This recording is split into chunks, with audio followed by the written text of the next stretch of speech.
Okay, let me welcome you today to the last Library Lunchtime lecture of this semester and this year, in fact. I'm glad you could come after the unfortunate events of yesterday, plus the fact we have a holiday, unexpected holiday tomorrow. I was a little bit concerned about how many people would be here, so please, I welcome you all. Our speaker today is Mr. Onur Türkmen, who lectures in the Department of Music at Bilkent, and his title, Too Many Notes, The Evolution of Polyphonic Texture and Its Absence in Turkish Music. As usual, if you could switch your cell phones off or to silent mode, that would help, particularly since we have an audio element in today's talk that will avoid disturbing the talk. Onur is a little bit concerned about how long his talk will be. We usually finish at 1:30, so firstly I will cut my comments down to a minimum, and if he runs over time a little bit, please feel free to leave. He doesn't know yet, but we may run over time by a few minutes here or there. As I said, Onur teaches in the music department, though he began life as an environmental engineer. In addition to being a lecturer, he is also a composer. He's composed music for Turkish chamber music, which has been performed not only in Turkey, but also in Germany and in England. And I'm told he's designed a guitar with the frets set out according to Turkish musical intervals, which I am myself a guitarist, so I'm interested to see what that is like. His subject today is the development of polyphony in Western music and its absence, it's the lack of polyphony, monophony, as it is in Turkish music, Oriental and Turkish music in particular. Many of you will have realized the too many notes element comes from the famous and perhaps apocryphal story of relating to Mozart, one of Mozart's operas, where the emperor said, "There are too many notes, Mr. Mozart," or something like that. So in order to avoid being accused of the same thing, too many words, I shall stop now and quickly pass over to Onur, and once again say thank you to him. You click that on. Okay, thanks.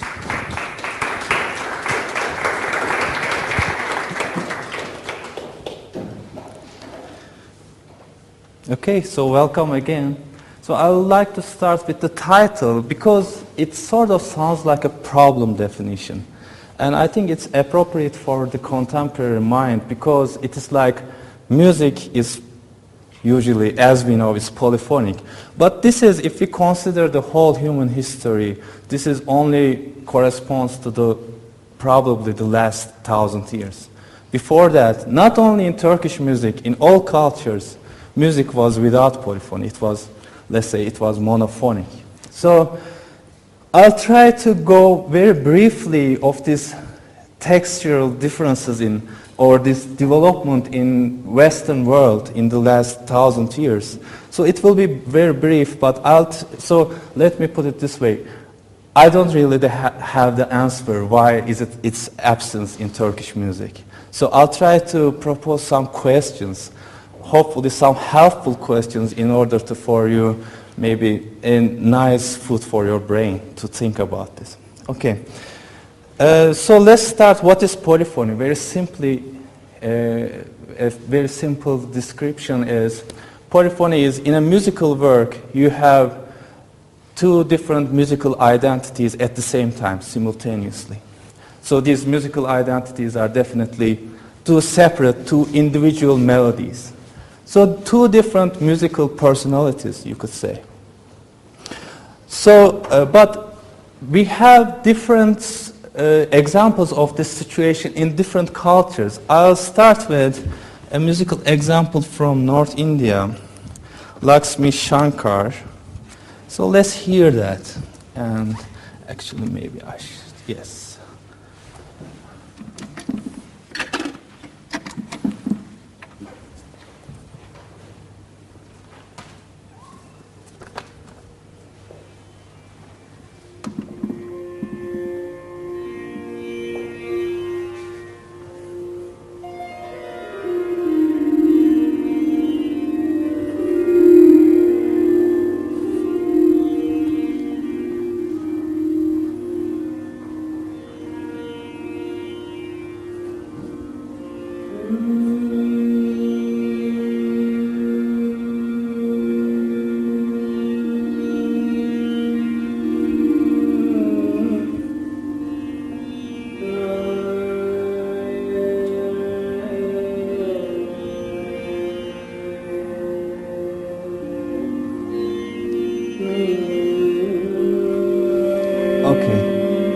So I'll stop here for a minute. So here, my question is, do we hear two separate musical identities? So it is this drone, very long, sustaining single sound. And then on top of this drone, the singer is singing some melodies. So is it two different identities, or this drone is a unity, is an absolute unity for two reasons? Because first, it is very much rich and complete in itself. The other thing is, it is an absolute unity because it has no character, it has no personality. And yet, because of this, or related to this idea, it is timeless, or it is not due to an time organization. So it is not limited with the time perception. So it is almost endless. And on top of it, you have these melodies. This reminds me this Sufi explanation of divine, where they say the divine being is like an ocean, and then earthly life is these waves which get out of it and then get back to it. I think, to my perception, this music is not two separate identities, but there's a unity, and then melodies get out of it and go back to it. Let's listen a few more seconds.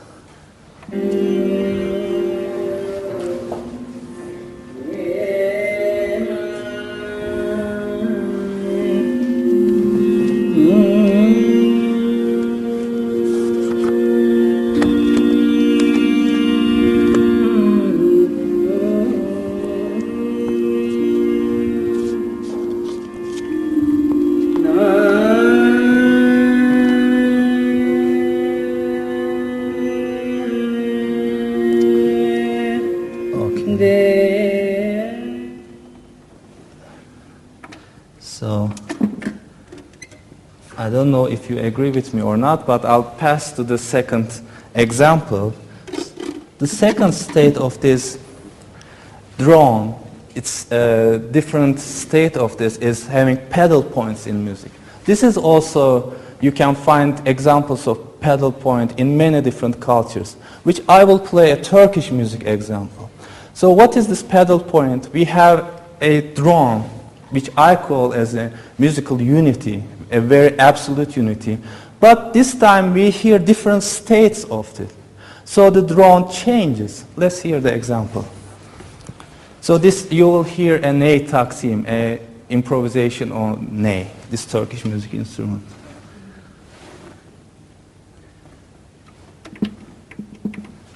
Okay.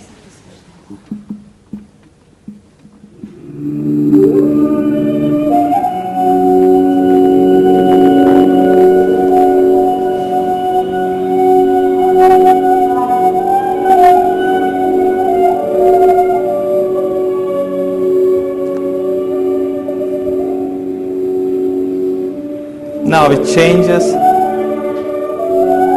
and comes back.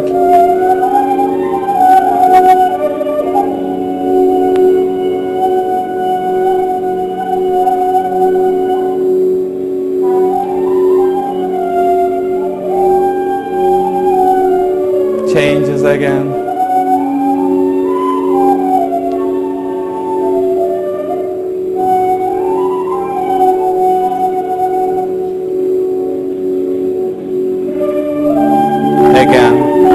State, and so on. So I still don't call this polyphony. Why? Because I think this is still different states of this drone, or let's say this unity. Why? Because it is still not due to a time organization. So both of these musicians, this ney player improvising, and then the cello player, he's also improvising. It is not due to an organization that he changes the notes. It is just very related notes to that drone.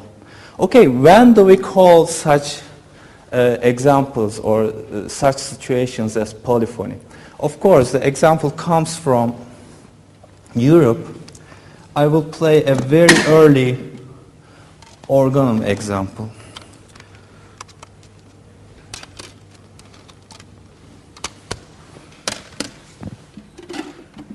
But before, let me explain something. The polyphony in Europe in medieval period and continuing in the Renaissance period was very much constructed around the idea of quotation.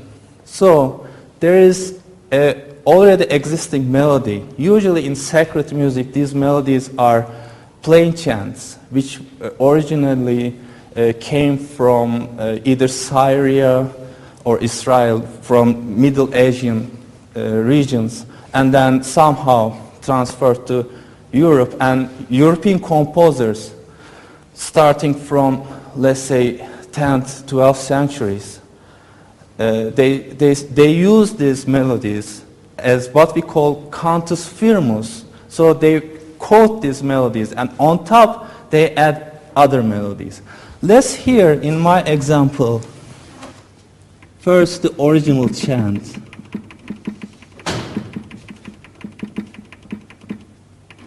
Okay, this is the original chant.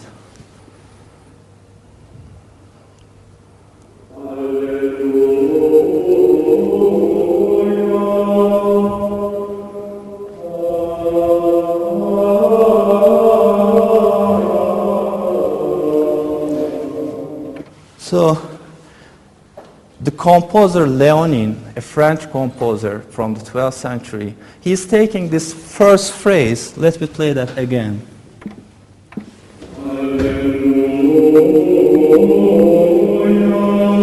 Just that bit. And then, rather than this melodic statement, he uses the same notes, just like this pedal point example we heard, in long sustained notes. Okay, rather than this figuration, he is rather having long sustained notes. And on top, he adds a newly composed melodies, and they are very much in the manner of improvisation again. So what is happening is, now this unity, as we heard in two different statements, as the drone and the pedal point, now it is due to a time organization. In other words, it has personality now.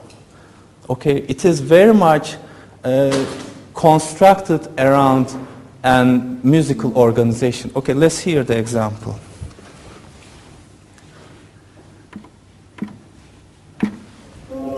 Okay, long notes. On top, this improvisation-like melodies. But the below part is the original chant still, in long notes.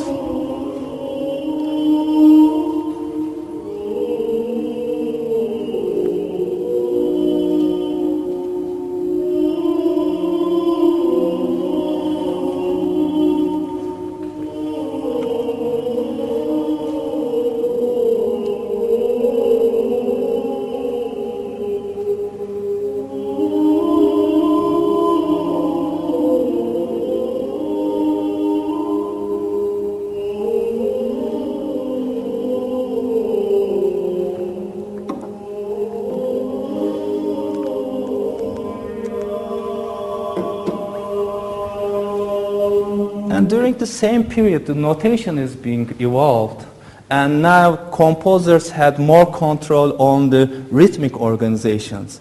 And this adaptation or quotations from plain chant were being more organized, and two voices are very much moving along with each other in a close rhythmic relationship. Let's hear that. I'll play a short example of this. Here it comes. So it is still the same plain chant, moving faster.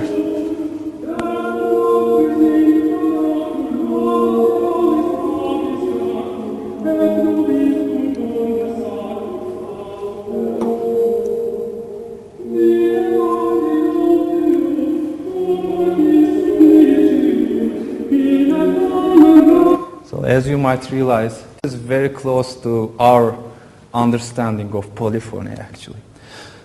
There were many other innovations during the medieval period, but of course the change in the philosophy, the deepest break in this evolution of polyphony came definitely in the Renaissance period. But as you definitely know, Renaissance as an idea started in Italy. But in music, it comes from north, from England. What comes from north, this idea is this establishment of this new, novel musical idea, what we call as tonality. So tonality depends on, at that period, the thirds rather than fifths. So what I mean by fifths is do, re, mi, fa, sol. So in medieval period, mostly this fifth interval was being used as consonants. So do, re, mi, fa, sol. So do, sol was consonant. So the third relation, do, re, mi, was dissonant. So composers were not using it. Or do, sol, by consonants I mean more stability. And thirds were dissonant, so they were unstable, so they had to resolve. But what this idea came from England, made great achievements in establishing this third interval as being, so do, re, mi, do, mi, as being consonances. So this is actually what we are learning as harmony today. Thirds are consonances. So we have this tonal thinking of this three-note structure, do, mi, sol. So this is the basis of what Mozart, Beethoven, all these composers were composing around. So this idea basically came from England, and it was supported. This was basically during the 100 Years' Wars, where English composers were started to be active in France, basically. And there were these idea exchanges. And this idea was very much supported in Northern Europe. So, but let's talk about what happened in Renaissance in Europe, very briefly, of course. Definitely, this is the greatest change, not only in music, but also in philosophy and arts. So this movement of humanism, very briefly, this is putting in the center of physical thought, philosophical thought, or the work of art, in the center there's human, rather than, let's say, divine.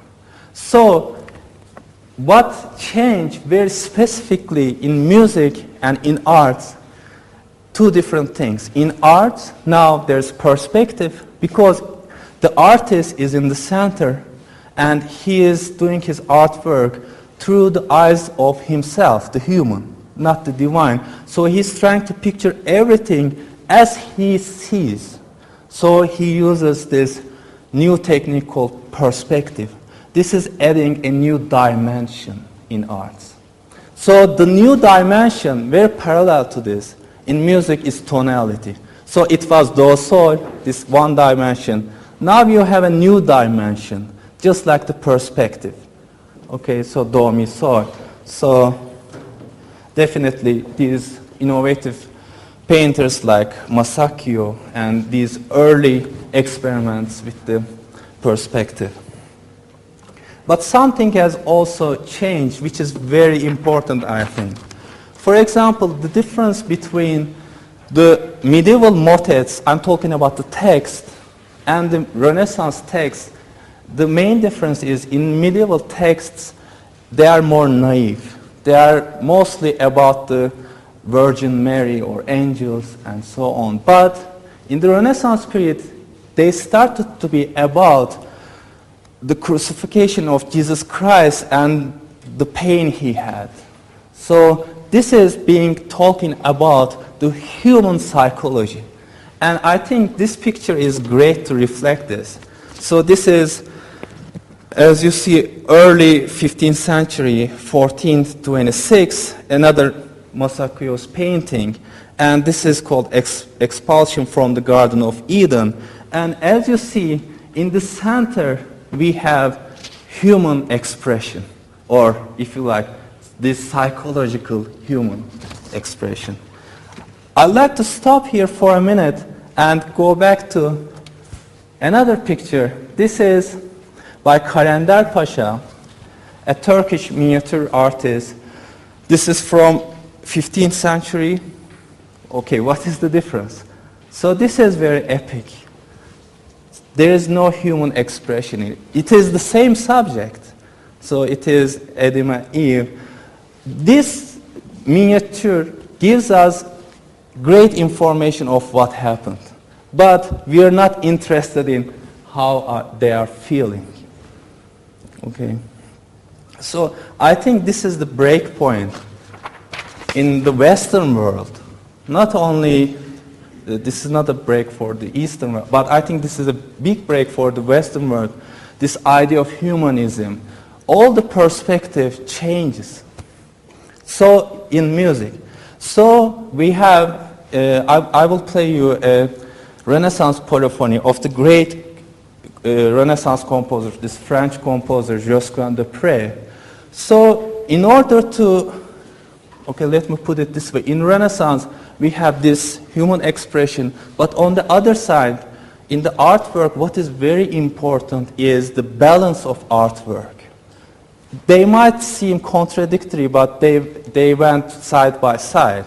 For example, let's go this very famous Michelangelo works. So here,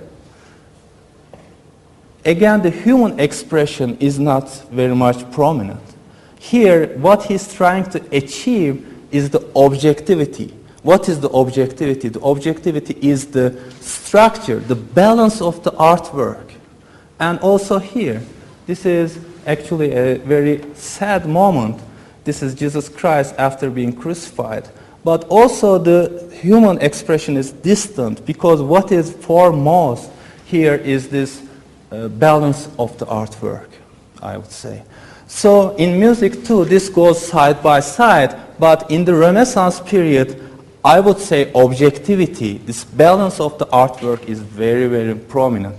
It is very objective. It is very balanced. The portions of pieces are very important for composers. And thus, they started this idea that this musical personality becomes very organized. And we happen to hear in musical works this idea of musical theme, a very organized statement of music. So let's hear this Josquin example.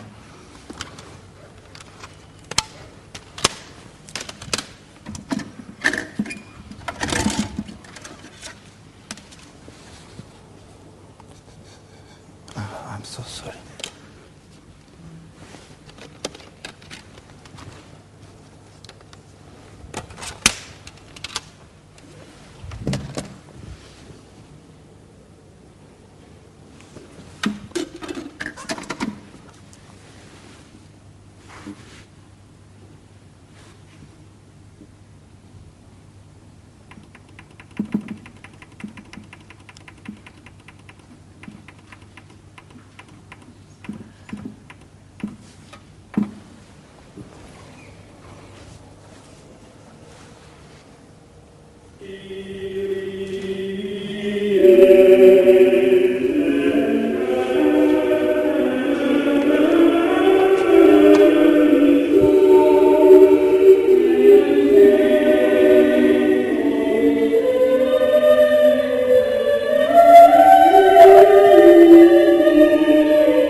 Just like the Leonin example, this mass uses a cantus firmus, a quotation from an earlier piece, earlier plain chant.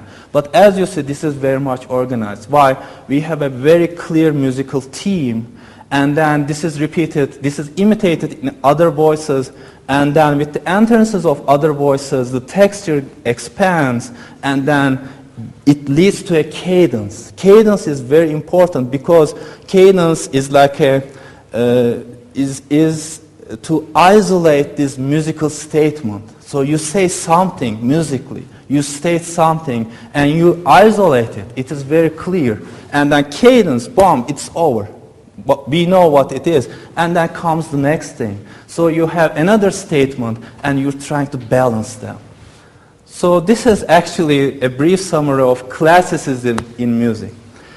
And towards the end of the Renaissance period, especially in Italy, we have madrigalism, which is very close to mannerism in arts. So this is some sort of reaction to this classicism and objectivity of these masters like Michelangelo and Leonardo, all these masters. And now the expression is changing. It is more subjective.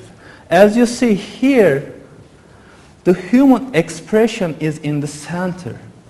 And rather than the balance of the work, there is a certain direction. As you said, the direction is very much upwards. And look at the feet. None of it is on the ground. So there is this motion upwards. So it is not objective.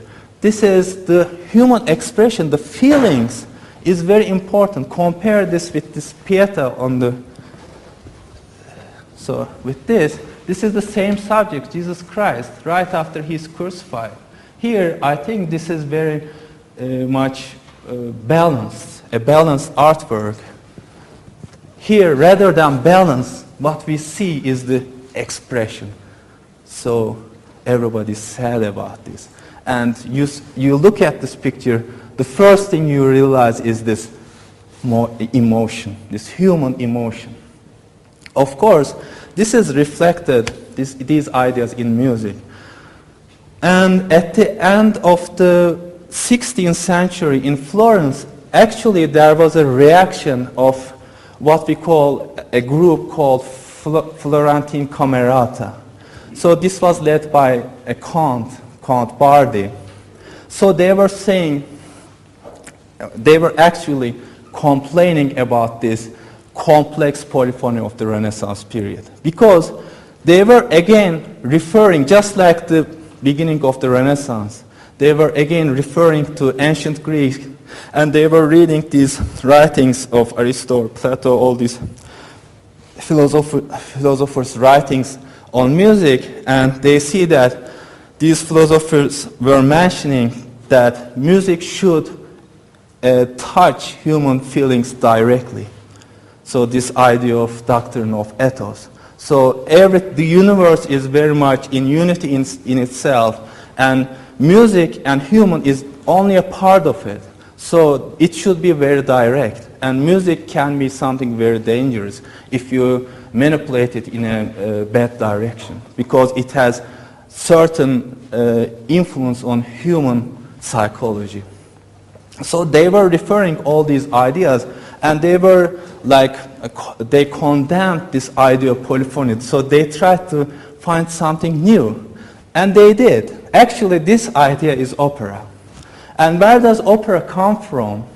It comes from this musical idea of monody. So I'd like to emphasize that monody and monophony are different things. So monophony is, let's say Turkish music is monophonic. There's only one single melodic line. But monody, you have an instrumental accompaniment. So this, what we call in Baroque period as basso continuo. And on top, you have a free melody. So now the melody is free. It is not limited by the conventions of polyphony. It is very much limited, but now it is free in the early Baroque period. So they were trying to have this melody with melody touching human emotions directly. So this is where actually opera comes from. And the meaning of Baroque, which means distorted pearl. The psychology is very important. As you see, the curves of the clothes are very much distorted, and they are in a texture of continuity. So this object is distorted in order to reflect this ecstasy. You know, in Baroque period, artists, they started to distort objects. So this can be a musical object in order to reflect human emotions. So I will play an example. It is, okay, where is that? It is this example. Okay, we'll hear the beginning of a cantata, Lagrimami, My Tears.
So as you hear, the expression of this melody is very important.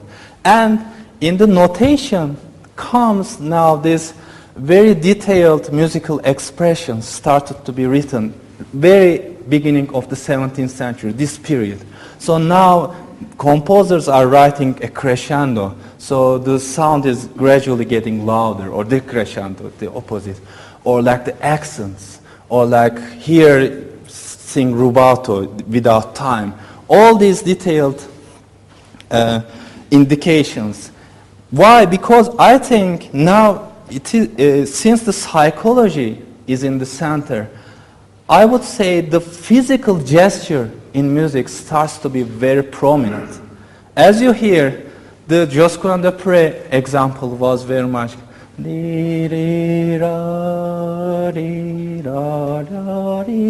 so it is like a wave. There's nothing sharp to it. But here, it was very physical.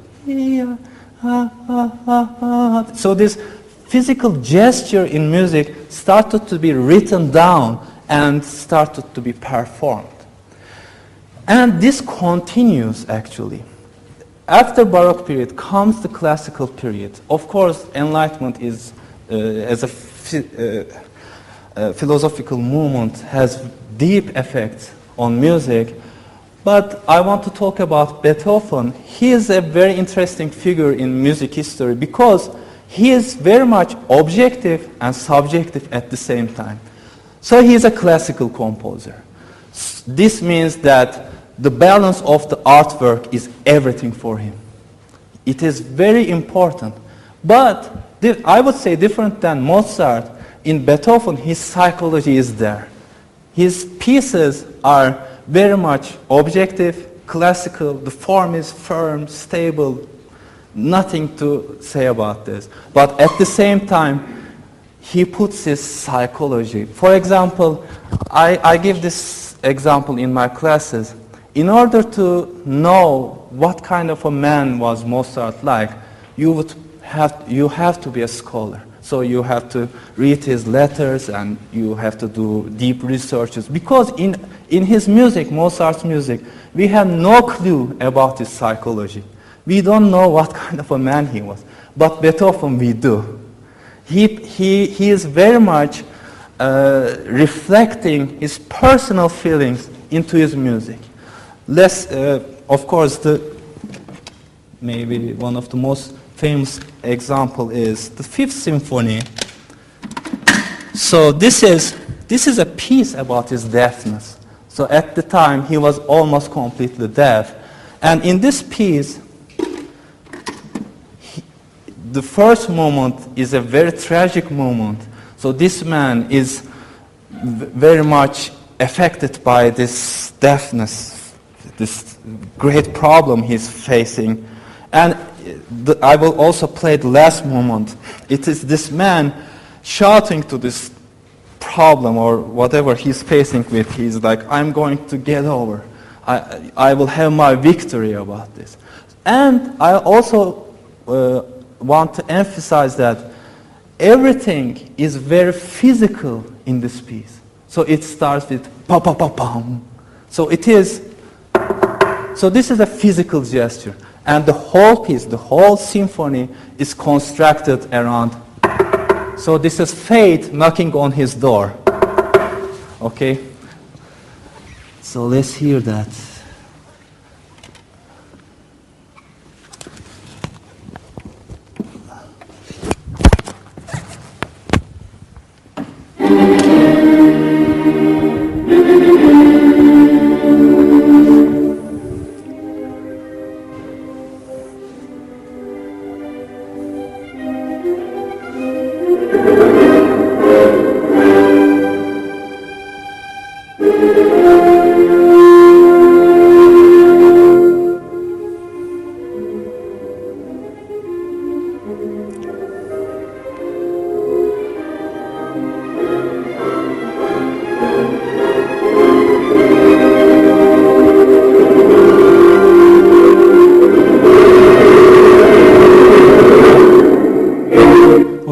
As you see, when you analyze this music, you see that the form is almost perfect.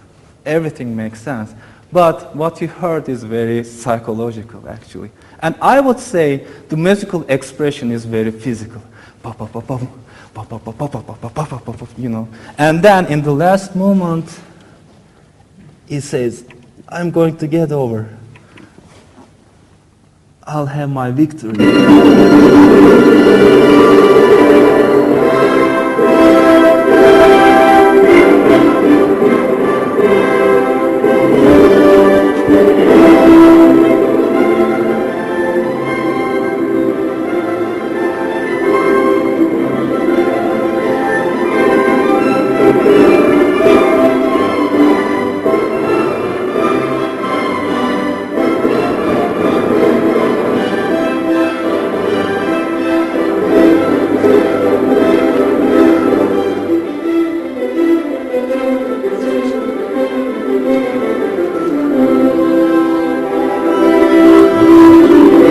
Definitely, French Revolution is very influential for Beethoven at that time because I would say this is the second fundamental breakpoint in the Western history.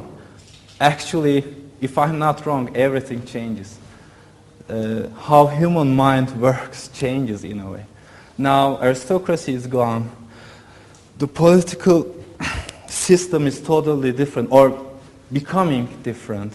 And if we consider arts and composers, now there are individuals, there are citizens. This is very different. This is totally different than Josquin's time. This is even different than Mozart's time. And so this citizen, the individual, the citizen, and of course, as a natural result, the artist. So we don't have craftsmen, we have artists with like his personal vision, and you know, you understand what I'm trying to say. So in music becomes almost completely psychological, and the objectivity, the balance of the artwork is definitely subordinate now. Most of the composers, especially a composer like Wagner, he's not interested. He's interested in, I'm not saying his structures are weak or anything like that, but his main prominent goal is to reflect his individuality, his psychology.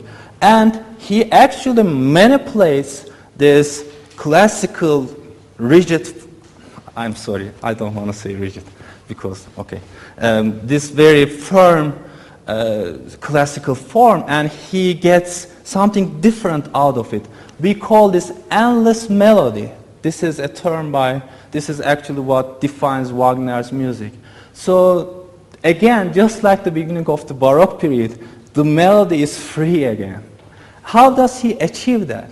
There is one actually obstacle which limits him. Now, the obstacle is not polyphony, just like the beginning of the Baroque period, but the tonality. Because after these giant composers like Mozart and Beethoven, and Haydn, of course, now tonality is clearly established. It is there, major and minor. We don't know anything else. And they are very strong.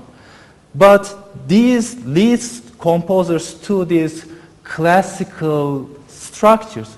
But Wagner cannot live in that box. He wants to get out. So he wants to destroy this tonality. And he actually did. He was very influential of the dissolution of tonality in the 19th century. So what is he doing? He is modulating constantly. Modulating, I mean, he is changing the tonal center constantly. He's like beating this tonality just to get rid of it. Okay, let's hear this Tristan and Isolde. So I will play this overture of his opera. And at the very beginning, this is the audience is like, which key is this? Is it A minor or no? It's C minor. Because starting from the very beginning, the tonality changes. And remember, in the Josquin example, we had a cadence which isolates the theme as a very clear musical statement. Now he doesn't have any cadence. It is endless melody.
So this is here as melody starts where it will not land to anywhere. It will continue on and then till the very end of the piece. So what this polyphony, let's call this for a second, this Western or this European idea started in Renaissance with two important statements. So perspective in art and tonality in music. At the end of the 19th century, artists and composers are trying to get rid of it. And as you see, tonality with composers like Wagner and Liszt, and later on, let's say, very foremost composers like Schoenberg, they are trying to get rid of it. And with Schoenberg, they did. So in Schoenberg's music, now tonality is gone. Now, after that starts the atonal period and then serialism. And as you know, in arts, with artists like Cezanne and Kandinsky, and many others, the perspective is also gone. So in music, if you're talking about music, especially in Wagner's case, he's trying to free the melody. But in 20th century, as I said, many innovations occurred, atonality and then serialism, and especially after the two world wars, the music is totally abstract. Let me play the example first and then we'll talk.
This is one of the most leading composers of the second half of the 20th century. This is Karl-Heinz Stockhausen, a giant figure in 20th century music.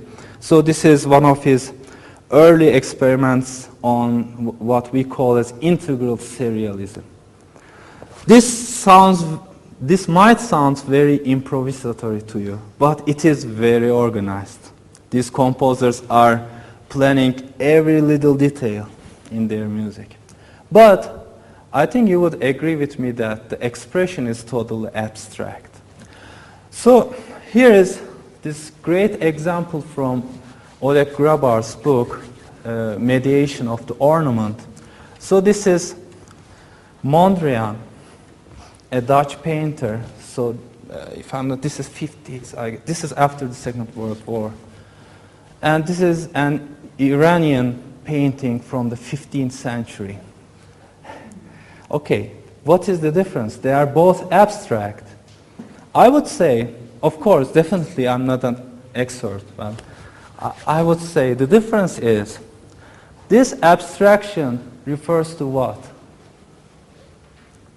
My personal comment, after these two world wars, the abstraction refers to nothing. What does this refer to? It refers to something because there is a writing here. Here it writes Ali with Arabic letters. So this refers to, let's say, religion or spirituality, whatever you. So the difference between these abstractions, this is totally abstraction. My personal comment, where does it refer to? I would say to nothing after these big destructions of the world. So this refers to somewhat, and not somewhat, this refers to religion.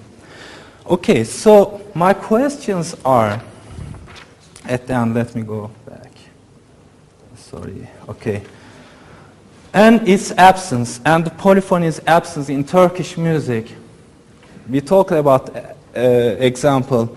So, first of all, it is the absence of self-expression. Just like this meter we saw in Kalender Pasha. First of all, there is nothing personal. There is nothing psychological in music too. Just like in all of these, let's say, Islamic arts. I don't want to categorize. And also the very important difference is it an artwork? This is also associated with the idea. Is it personal? Is it an artwork? Or is it just a mediation? So just like this Grabar's book title. And just like this, in this example, sorry. So this is abstract almost like 500 years before. When the abstraction in Western art comes, this is abstract. So we should also say that in music, also the expression is abstract, and the melody is very much free. I think we should look at this absence of polyphony in terms of this freedom, because as we analyze in Western music, this has been a great discussion. Is the melody free or not? Is the expression free or not? For example, in Baroque music, it is very much free. In Romantic music, 19th century, it is trying to be free. But there are always these obstacles, tonality or this form. But in Turkey, I don't know what, okay, let's call it Turkish music. I'll talk about it very briefly. In Turkish music, it has always been free. There is nothing that restricts the freedom of the melodic line. So there is modulation, but these modulations are restricted by nothing. But the difference is, in Baroque music and in Renaissance music, where the melody is longing for this freedom, it is also restricted by psychological perception. In Turkish music, there is nothing psychological. So in that sense, it is also very free. So if I go back to the beginning of the lecture, remember this drone. It was very much in unity because it had no personality. So I would say Turkish music has no personality. And before I play the example, I have some questions. So, is Turkish music a misnomer? Because this music, what's called as Turkish music, of course, does not only belong to Turks. It belongs to many different cultures. Let's say Iranian culture and Arabic culture. So, my question is, whom does it belong to? Does it belong to the East? I mean, some writers use, rather than this word Turkish music, they say Eastern Islamic music. Okay, this is a good definition, but what do we do with the Armenian and Greek influences, which are very strong? So what I'm proposing is it really defining a culture, or is it just a period of history? So in that sense, this music belongs to the period before first French Revolution and also before Renaissance, where in human thinking, in human perception of the universe, these are the two greatest breakpoints. So I would say, rather than very popular discussions like clashing of civilizations, I would ask, I'm asking, is it clashing of civilizations or just different periods in human history? I mean, that's all I would say, and I will play a little bit of a Mevlevi ayin with an introductory peşrev, so you can think about what I was trying to explain, and then I would love to have your questions. Do we have time? Well, we're 5 minutes over time. Okay, so shall we? I mean, you can always listen. Oh, okay. Okay.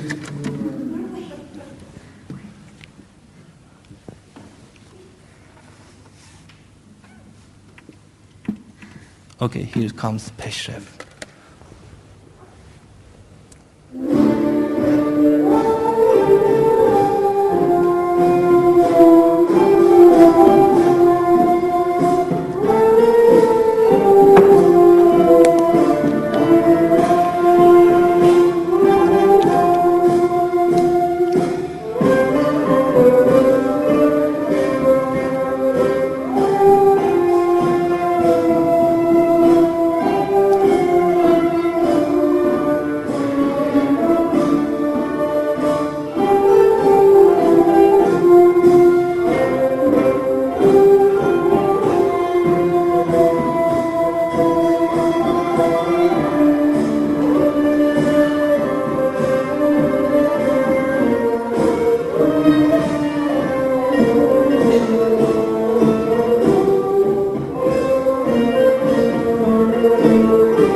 hear a little bit from the Öğle, which comes after this pressure.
Okay, so any questions? Oh, okay, sorry. First, I would like to thank Onur for not just the music, but also philosophical and artistic experience, a multimedia event. We actually need to take our computer upstairs very quickly for a presentation in the library. So if you have any questions, I think Onur can stay here. We can chat and so on. Thank you all for coming. Thank you to all our speakers this year at the library. I'd like to thank the library staff who've worked very hard in the past 12 months, including today, to make sure everything works smoothly. Okay. Have a good summer. See you all next year. Thanks again. Thank you. Thank you.